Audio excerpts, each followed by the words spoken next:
नमस्ते दोस्तों, मेरा नाम अंजलि है। मेरी उम्र 23 साल है। चैनल को सब्सक्राइब ज़रूर करें।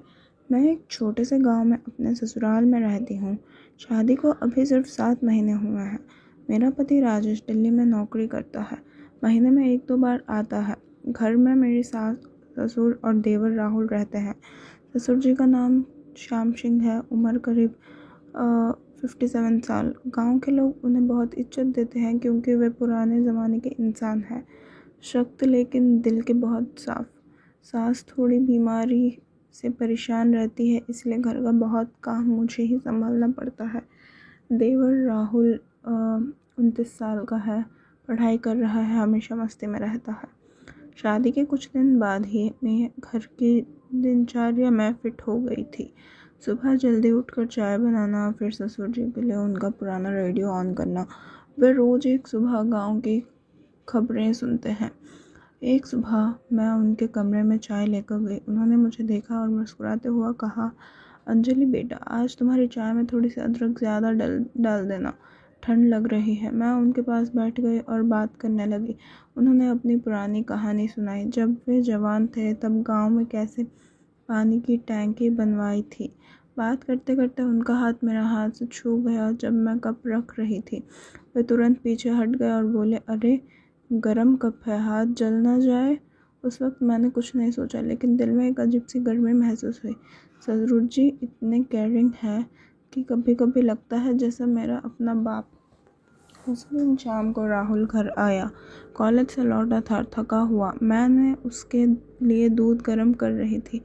वो किचन में बैठ गया और बोलने लगा, भाभी, आज प्रोफेसर ने इतना बोरिंग लेक्चर दिया कि दिमाग गर्म हो गया। मैं हंसी और बोली, तो ठंडा करूं क्या? वो मेरी तरफ देखते हुए बोला, भाभी, आपके हाथ का छाया ही काफ़ी है ठंडा करने के लिए। ये सुनकर मैं शर्मा गई, लेकिन समझ गई वो मस्ती कर रहा है। उसने मुझे कॉलेज की एक स्टोरी सुनाई। वहाँ एक लड़की उसके पीछे पड़ी है, लेकिन वो सिर्फ पढ़ाई पर फोकस करता है। बात लंबी चली। रात के 9 बजे गए। ससुर जी बाहर आए, बोले, राहुल, अब भाभी को सोने दो, कल सुबह उसको मंदिर जाना है। राहुल तुरंत उठ गया, लेकिन जाते जाते उसने मेरी तरफ आंख मारी जैसे कोई राज हो। मैं सोचने लगी, ये लड़का क्या सोच रहा है, लेकिन असल में वो सिर्फ भाभी के साथ टाइम बिताना चाहता था, फैमिली की तरह। अगले कुछ दिन ऐसे ही गुजरे। ससुर जी मुझे गांव के पुराने खेत की तरफ ले गए। वहाँ उनका एक पुराना पेड़ था जिसमें वे बचपन से बैठते थे। उन्होंने कहा, अंजलि, इस पेड़ के नीचे बैठकर सोचो, ज़िंदगी की गहराई समझ आएगी। हम दोनों वहाँ घंटे भर बैठे रहे। उन्होंने अपनी जवानी की बातें सुनाई, कैसे उनकी पत्नी को पहली बार मनाया था, कितनी मुश्किल से। बातें इतनी खुली थी कि दिल में कुछ हिल सा गया। बेटा, रिश्तों में सबसे बड़ी चीज़ विश्वास है, उन्होंने कहा, और मेरा कंधा थपथपाया। उस वक्त हवा तेज थी, पेड़ की डालियां हिल रही थी, जैसे कोई सीक्रेट छुप रहा हो। मैंने उनके पास ही बैठ रही थी, उनकी बातें में खो गई। घर लौटते वक्त राहुल ने हम दोनों को देखा और मुस्कुराया। भाभी जी, ससुर जी के साथ इतना टाइम, क्या बात हो रही थी? मैं बोली, बस पुरानी बातें। उसने आंख मारी। अच्छा जी, पुरानी बातें? उस दिन रात को मैं सोचती रही, क्या राहुल कुछ गलत समझ रहा है, लेकिन मैंने इग्नोर कर दिया। धीरे धीरे महीने बीतने लगे। एक बार घर में बहुत बड़ा मसला आ गया। सासू माँ की तबीयत खराब हो गई थी। डॉक्टर ने कहा ऑपरेशन की ज़रूरत है। पैसे की टेंशन थी क्योंकि राजेश की सैलरी में डिले हो रहा था।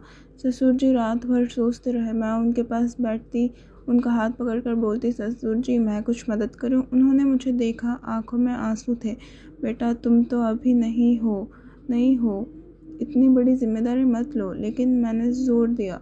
उस रात हम दोनों बैठकर हिसाब किताब किए, गांव के लोगों से उधार लेने की प्लानिंग। उनका हाथ मेरा हाथ पकड़े रहा। अंजलि, तुम्हारी हिम्मत देखकर लगता है जैसे मेरी बहू नहीं बेटी है। बात गहरी हो गई। राहुल भी अंदर आया और बोला, भाभी, मैं भी मदद करूंगा, आप टेंशन मत लो।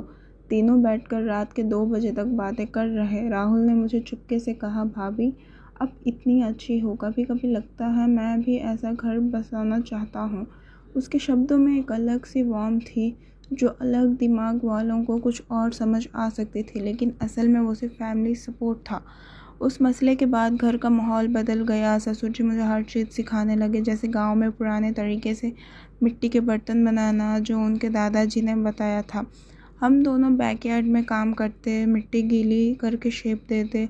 उनके हाथ मेरे हाथों के साथ टच होते, मिट्टी से चिपके हुए। वे बोलते, धीरे से बेटा, प्रेशर मत डालो वरना टूट जाएगा। ये बातें सुनकर दिल में कुछ लहर सी उठती, लेकिन मैं समझती ये सिर्फ शिकावत है। राहुल अक्सर आकर देखता, भाभी आप ससुर जी के साथ ये सब कर रही हो, मैं भी सीखना चाहता हूँ। फिर तीनों मिलकर काम करते। एक दिन मिट्टी के बर्तन बनाते वक्त राहुल ने मेरा हाथ पकड़कर शेप दिखाया। ऐसे देखो भाभी, टाइट पकड़ो।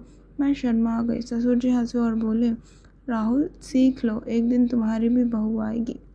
महीने गुजरते गए, राजेश कम आता था। एक बार वो आया तो मुझे लगा सब ठीक है, लेकिन रात को उसने मुझे बताया कि उसकी नौकरी में समस्या है।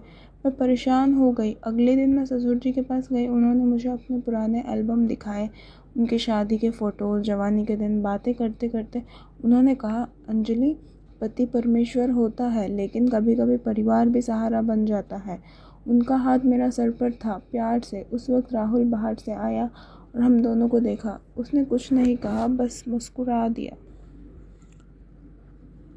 रात को वो मेरे कमरे के पास आया और बोला, भाभी अगर कुछ भी समस्या हो तो मुझे बता देना, मैं रात भर बैठ सकता हूँ। उसके शब्दों में एक क्लोजनेस थी जो सस्पेंस पैदा कर रही थी, लेकिन मैंने उसे सिर्फ फैमिली की बात समझी। धीरे धीरे फैमिली में एक क्लोजनेस आ गई। ससुर जी मुझे गांव के मंदिर के पीछे वाले पुराने कुएं की कहानी सुनाते। वहाँ एक छुपा हुआ मंदिर था जहाँ लोग अपने मन की बातें बोलते थे। हम दोनों वहाँ गए। सिर्फ हम वहाँ बैठकर उन्होंने अपनी ज़िंदगी की तकलीफ़ बताई, कैसे सास की बीमारी ने उन्हें तोड़ा था। मैं रो पड़ी और उन्होंने मुझे गले लगाया। बेटा रोने दो, दिल हल्का हो जाएगा। उस एम्ब्रेस में सिर्फ पिता का प्यार था, लेकिन गहरा। घर लौटकर राहुल ने पूछा, भाभी आज ससुर जी के साथ कहाँ गई इतनी देर? मैंने बोले, मंदिर। उसने आंख मारी। अच्छा मंदिर? ये छोटी छोटी बातें सस्पेंस बनाती रही। एक दिन गांव में बड़ा त्योहार था, हार्वेस्ट का। घर में बहुत मेहमान आए। मैं बिजी थी। ससुर जी ने मुझे मदद की। रात को सब सो गए तो हम दोनों बैठकर बाकी का सामान संभाला। उन्होंने कहा, अंजलि तुमने आज बहुत काम किया, अब थक गई होगी। उन्होंने मेरा पैर दबाने की कोशिश की, पुराने स्टाइल में, जैसे बुढ़े लोग करते हैं। मैं पीछे हटी, लेकिन वे हंसे। बेटा डर मत, ये तो सिर्फ थकान दूर करने के लिए। राहुल ने ये सब देखा और अगले दिन मुझे चुपके से बोला, भाभी ससुर जी आपको बहुत पसंद करते हैं ना? और मैं भी। उस बात में कुछ हिडन था, लेकिन मैंने हंसकर टाल दिया। समय बीतता गया। राजेश की समस्या सॉल्व हो गई। सास माँ का ऑपरेशन भी ठीक से हो गया। घर में खुशी आ गई। एक दिन शाम सब बैठकर बातें कर रहे थे। ससुर जी ने सबको बताया, देखो अंजलि ने इस घर को संभाला है, ये मेरी बेटी जैसी है।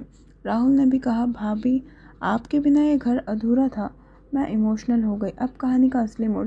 एक रात मैं अपने कमरे में थी, सोच रही थी कि ज़िंदगी कितनी बदल गई है।